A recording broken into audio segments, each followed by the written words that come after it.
നമസ്കാരം, അൻസാദാണ്. വയനാടിൻ്റെ ദുരിതാശ്വാസ പ്രവർത്തനം ഏർപ്പെട്ടിരിക്കുന്ന ക്യാമ്പിലുള്ളവർ, അതായത് നമുക്ക് പ്രയാസങ്ങൾ വരുമ്പോൾ നെഞ്ച് വല്ലാത്ത ഭാരം നിറയുകയും നെഞ്ചിന് വല്ലാത്ത പ്രയാസം ഉണ്ടാവുകയും ചെയ്യും.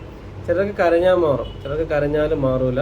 അപ്പോൾ അങ്ങനെയുള്ള സമയത്ത് ഒരു ആശ്വാസം കിട്ടണം, അല്ലെങ്കിൽ തൊട്ടടുത്തിരിക്കുന്ന ആൾക്ക് നെഞ്ചിന് ഭയങ്കര ബുദ്ധിമുട്ട്, വേദന, പ്രയാസം എന്ന് പറഞ്ഞാൽ പെട്ടെന്ന് ചെയ്തു കൊടുക്കാനുള്ള ഒരു അക്യുപഞ്ചറിൻ്റെ ഒരു പോയിൻ്റാണ് ഞങ്ങൾക്ക് പറഞ്ഞു തരുന്നത്. നമ്മുടെ ഈ തള്ളവരുടെ നേരെ ഈ ഭാഗം, രണ്ട് കൈയുടെയും ഈ ഭാഗം നന്നായിട്ട് പ്രസ് ചെയ്ത് കൊടുത്തു കഴിഞ്ഞാൽ ആ ആളോട് ശ്വാസം വലിച്ച് വിടാനും പറഞ്ഞു കൊടുക്കാം. അങ്ങനെ വിട്ടുകൊടുത്ത് ചെയ്ത് ഒരു 5 മിനിറ്റ് 10 മിനിറ്റ് ചെയ്ത് കൊടുക്കുമ്പോഴത്തേക്ക് ആ ആൾക്ക് എന്ത് ചെയ്യും, നെഞ്ചിൻ്റെ ഭാരം കുറഞ്ഞു വന്ന് ആശ്വാസം വരുന്നതായിരിക്കും.